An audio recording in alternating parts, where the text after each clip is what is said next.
أعوذ بالله من الشيطان الرجيم بسم الله الرحمن الرحيم الحمد لله رب العالمين الصلاة والسلام على سيد المرسلين وعلى آله وصحبه أجمعين আল্লাহ প্রভুর দরবারে লাখ কোটি শুকরিয়া যে আমরা দীর্ঘ 16 বছর পর মনোহর ইউনিয়নে বাংলাদেশ জামাত-ইসলামী মনোহর ইউনিয়ন শাখার উদ্বোধন অনুষ্ঠানে শরীক হতে পেরেছি। যে রব্বুল আমাদেরকে এই অনুষ্ঠানের আয়োজন করার এবং এখানে আসার কথা বলার সুযোগ করে দিয়েছেন, সেই রব্বুল দরবারে আমরা সবাই শুকরিয়া আদায় করতে পারলাম। আলহামদুলিল্লাহ।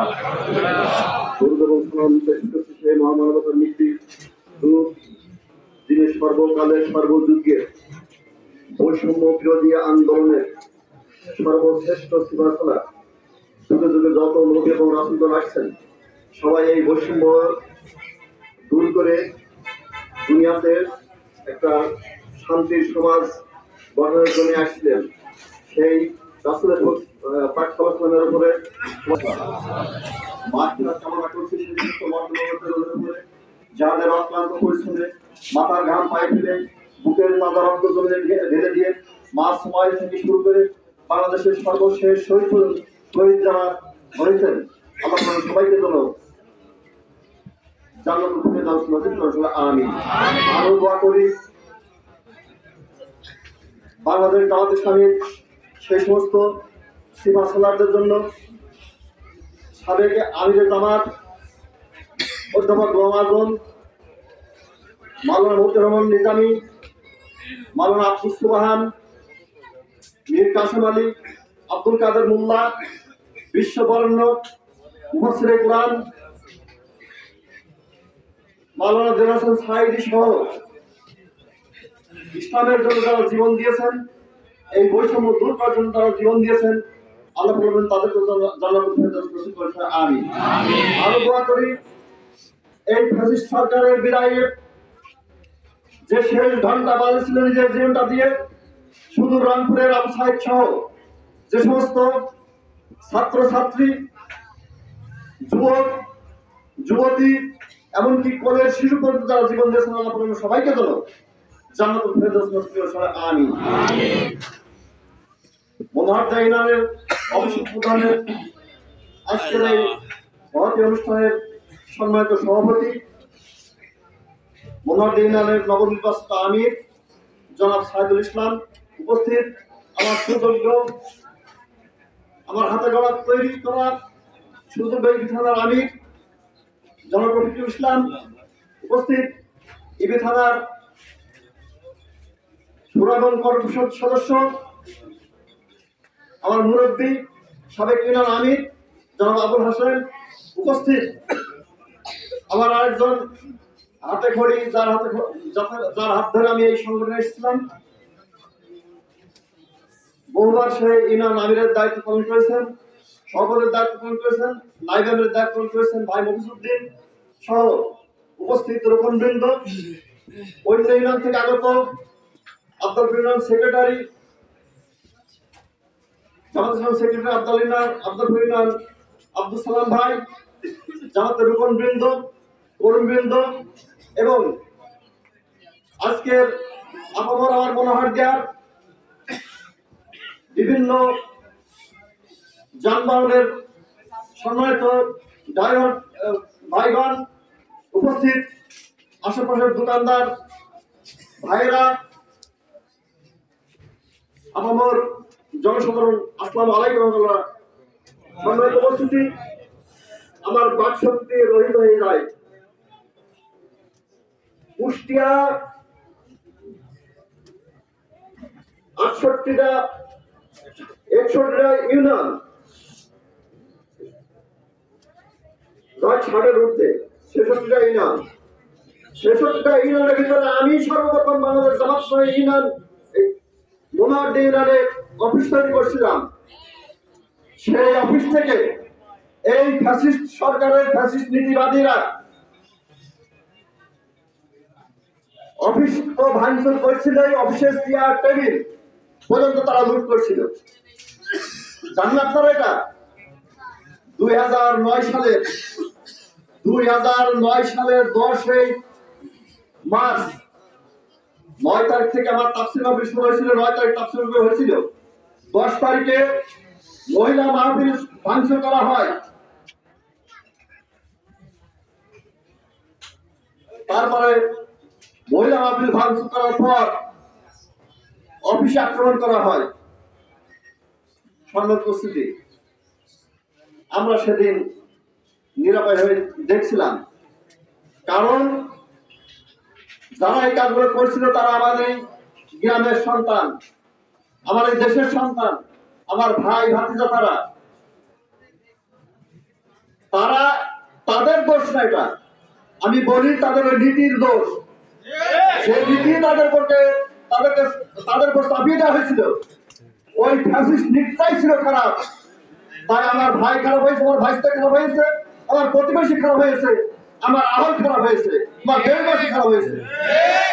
ওই নীতি এমন জঘন্য নীতি, যে নীতির কারণে দলীয় লোকদেরকে তারা হত্যা করে, দলীয় লোকদেরকে তারা সম্মান দিতে জানে না।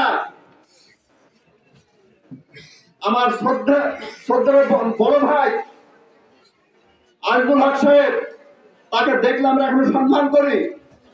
হক সাহেব নামে পরিচিত, আওয়ামী লীগ তিনি করতেন, আমরা তারপরে তাকে সে একটা নীতিতে চলতেন। বড় ভাই সম্মান করি, কিন্তু এমন নীতিগ্রস্ত দল, এমন নীতি তারা দেশের মাঝখানে আমাদের দেশে চালু করেছে, যে নীতি মানার কারণে তার মতো সম্মানিত ব্যক্তিকেও ভোট সেন্টার থেকে কলার ধরে টানিয়ে ঢুকে মেরে বসে দেওয়া হয়। ওই নীতিকে আমরা ঘৃণা করি। যে দলের ভিতরে গণতন্ত্র নেই, সেই দল কিভাবে দেশের শান্তি আনতে পারে? যে তার পূর্বসূরি নেতাকে সম্মান করতে পারে না। নেতৃত্ব তৈরি করা হয় এই কারণে যে মানুষ গড়ে এখানে, মানবতা গড়ে এখানে। এই জন্য তো আমাদের রাজনীতি। আমরা মানুষকে ভালোবাসবো, আমার ভাইকে ভালোবাসবো, প্রতিবেশীকে ভালোবাসবো, দেশকে ভালোবাসবো। এটাই তো ছিল রাজনীতির মূল উদ্দেশ্য। যে উদ্দেশ্য নিয়ে নবী রাসূলুল্লাহ আসছিলেন। কিসের আদর্শ আপনাদের? মানুষকে আপনারা সম্মান করতে পারেন, আপনার বড়কে সম্মান করতে পারেন না। আপনার যিনি পথের তাকে সম্মান করতে পারেন না, নেতাকে সম্মান করতে পারেন না। কিসের নীতি আপনার? ওই নীতির বিপক্ষে শুধু আমি না, আমি পাবলু না, ইসলামের বিপক্ষে। ওনারা ইসলাম যারা মানে তারা ওই নীতির বিপক্ষে, সমস্ত দুনিয়া। তাই আজকে আমি ভাই বলেছেন আমার সুযোগটা, আমি আমাদের শক্তি থাকার পরও আমরা কেন করি নাই। 5 তারিখে যখন ইবি থানা আক্রমণ করতে আসে ছেলেরা, আমি তখন ওখানে ছিলাম। আমরা 2 ভাই ছিলাম ছাত্রদের সাথে ভিতরে। আমরা বললাম যে এই পুলিশরা আমাদের ক্ষতি করছে না, ওদের আক্রমণ করা যাবে না, ওই গেট রক্ষা করো। দৌড়িয়ে যায় আমাদের নেতারা। তারপরে যারা আক্রমণ করতে আসছিল তারা পিছিয়ে গেল 2-3 বার। তারপরে প্ল্যান আসলো, আমার কানে ঢুকলো যে মনোহরদী ইউনিয়নে অমুক যেন না বেড়ায়। কত লোক আছে আপনার? 300 লোক আমরা মনোহরদী ইউনিয়ন থেকে আসতে মিছিলে, এই যথেষ্ট। আমি এই সংবাদ আসার পর তখন আমি ডাকে আমার নেতাদেরকে বললাম যে কালকে কর্মসূচি সকালবেলা হবে, সেখানে বাংলাদেশ জামাতের সুশৃঙ্খল সুপরিকল্পিত সংগঠন পরিকল্পিতভাবে কাজ করে, পরিকল্পনা বিহীন করে কাজ করে না। পরামর্শ হবে, তারপরে কাজ হবে। কাকে মারবো, কাকে ছাড়বো, কাকে ধরবো, কাকে পুরাবো, কাকে জ্বালাবো, সেটা কালকে সিদ্ধান্ত হবে কর্মসূচি, তারপর সিদ্ধান্ত নেওয়ার পরে হবে ডিসিশন। এর ব্যতিরিক্ত যদি কোনো ব্যক্তি কোনো সিদ্ধান্ত নেয় তাকে দল থেকে বহিষ্কৃত করা হবে।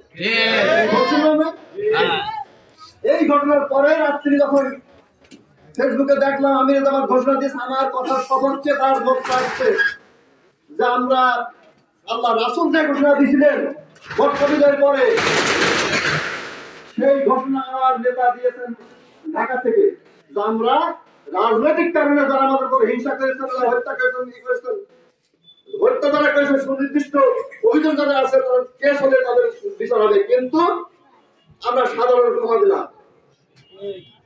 ক্ষমা দিলাম। তারপরে এলাকা শান্ত হয়। এরপরও শান্তি সমাবেশ করেছে প্রত্যেকটা ইউনিয়নে। আমাদের কিছু ভাইরা কিছু অন্যায় কথা শুনছিল, তারা আমার দেশের ভাই। আমরা তখন তাদের ওই কাজটাকে সাপোর্ট দিলে অথবা নীরব থাকলে কি অনেক কিছু ঘটে যেত। কিন্তু বাংলাদেশ জামাত ইসলামী এই বাবুল এবং রফিকুল সিদ্ধান্ত নিয়ে প্রত্যেকটা ইউনিয়নে এই বিধানের 7টা ইউনিয়নের শান্তি সমাবেশ করেছে এবং এই কাজগুলো বন্ধ করেছে। কেন করেছে?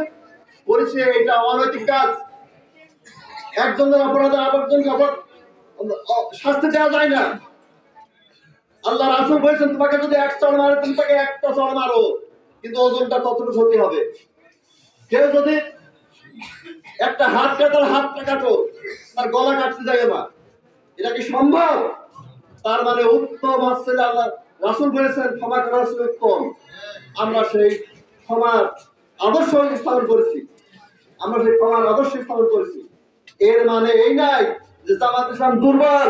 যদি দুর্বল হতে যাচ্ছিলি হাসিনার যে প্রতাপ শক্তি, হাসিনার যে সহকারী, হাসিনার যে উপদেষ্টা, হাসিনার যে সাহায্যকারী শক্তি ভারত,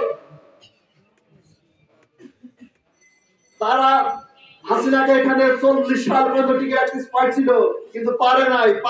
কারণ জামাত ইসলাম কোন শক্তিশালী না। জামাত ইসলামের শক্তিকে কুরআন হাদিসের প্রোটেক্ট দিয়ে, রাবার দিয়ে যেমন কারেন্টের তার আটকে রাখা হয়, জামাত শিবিরের শক্তিকে এইভাবে কুরআন হাদিসের প্রোটেক্ট দিয়ে রাবারের ওই তার দিয়ে আটকে রাখা হয়েছে। আমি আজ ভাইদেরকে বলছি, আপনারা আমার ভাই, আপনারা আমার সন্তান, দুর্বল ভাবেন না, আমাদেরকে দুর্বল ভাবেন না। সম্মানিত উপস্থিতি,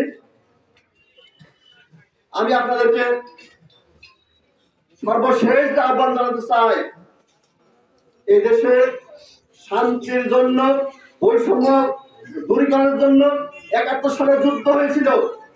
এই ৭১ সালের যুদ্ধের পরে ৩০ লক্ষ জীবন দিয়েছে, কিন্তু দেশের শান্তি আসেনি। পাকিস্তানের বৈষম্য আচরণের কারণে এই দেশের ৩০ লক্ষ যুবক জীবন দিয়েছে, কিন্তু ভারত সেই পাকিস্তানের কাছ থেকে নিয়ে ভারত আবার বৈষম্য শুরু করেছে। এই ৫৩ বছর বাংলাদেশের উপরে তারা কি করছে? বৈষম্য আচরণ করছে তাদের তাবেদার দিয়ে। আর সেই তাবেদার আমি শুনেছি আমাদের মুক্তিযুদ্ধ ভাইদের সাথে আমার এলাকায় ৪টা মুক্তিযুদ্ধ ওঠে বাংলাদেশে। হ্যাঁ ভাই, সেই মুক্তিযুদ্ধ আবার হয়েছে ২০২৪ সালে। আপনারা জানিয়ে রাখেন, সেই মুক্তিযুদ্ধের কথার জন্য আপনারা জীবন দিয়েছিলেন, যে মুক্তিযুদ্ধের কথা আমাকে শোনাইছিলেন, সেই মুক্তিযুদ্ধ ২০২৪ সালের ৫ই আগস্ট হয়েছে। ঠিক না ভাই? প্রকৃত স্বাধীনতা এই দিন আসছে, কিন্তু এই স্বাধীনতা টিকে রাখার দায়িত্ব আসছিল এখন এই দেশের জনগণের। এই দেশের ১ ইঞ্চি জমি ভারত যদি মনে করে নেব, যেটা সম্ভব নয়। এই দেশের প্রতিটি জনতা তার বিপক্ষে অবস্থান নেবে, যেমন ৫ই আগস্ট অবস্থান নিয়েছে এবং তার প্রমাণ দেখাইছে। আমি আপনাদেরকে আহ্বান জানাবো, আমরা সবাই বাংলাদেশ জামাত ইসলামী কল্যাণমূলক রাষ্ট্র গঠন করতে চাই, মানবতার সেবা করতে চাই। মানবতার সেবা এবং দেশ পরিচালনার যোগ্যতা অর্জনের মাধ্যমে এই ২টা কাজের মাধ্যমে আমরা সন্তোষ অর্জন করতে চাই। আমাদের লক্ষ্য হচ্ছে পরকালের মুক্তি, একালীন শান্তি। আমরা দোয়া করি, রব্বানা আতিনা ফিদ দুনিয়া হাসানা, হে আমাদের প্রতিপালক, হে আমাদের রব, আমাদেরকে দুনিয়ার কল্যাণ দান করো, ওয়া ফিল আখিরাতি হাসানা, এবং আখিরাতের কল্যাণ দান করো। তারই কারণে বাংলাদেশ জামাত ইসলামী সেবামূলক কাজ করে, মানবতার সেবা। এরা জীবন দিয়েছে, তবু মানুষের ক্ষতি করে না। এত জুলুম নির্যাতনের পরেও মানবতার সেবার কাজ করেছে। প্রতি বছর প্রতিদিন তারা এই কাজ করে যায়। আর এই জন্য আমি আহ্বান জানাচ্ছি, আপনারা জামাত ইসলামের পতাকা চলে আসুন। আমরা আল্লাহর আইন এবং সত্যের শাসন প্রতিষ্ঠার মাধ্যমে পরকালে মুক্তি পেতে চাই। আপনারা কি চান? যদি কেউ ভিতরে এখন পর্যন্ত সহযোগী সদস্য সমান পূরণ না করে থাকেন, তাহলে আসবেন। আজকে আপনাদের সহযোগী সদস্য সমান আমরা এই অফিসে নতুন অফিসে পূরণ করবো। কি আছেন আপনারা এরকম? হ্যাঁ, জি, আলহামদুলিল্লাহ। আল্লাহ আমাদের সবাইকে জামাত ইসলামের পতাকা তলে এসে এই দেশকে একটা সমৃদ্ধি শান্তিপূর্ণ দেশের উপর দিতে পারে আল্লাহ সবাইকে দান করেন। সবাই আমিন সুম্মা আমিন। আমি এই বলে আমার আজকে সংক্ষিপ্ত কথা শেষ করছি। আল্লাহ আমাদের এই অফিসকে যেন কল্যাণমূলক সেন্টার হিসেবে কবুল করেন। এখান থেকে আমরা ইসলামের দাওয়াত হক কর্মের হক দাওয়াত দিতে পারি, মানুষকে শান্তির দিকে ডাকতে পারি, মানুষ অশান্তি দূর করে শান্তি প্রতিষ্ঠার কাজ করতে পারলে আমাদের সবাই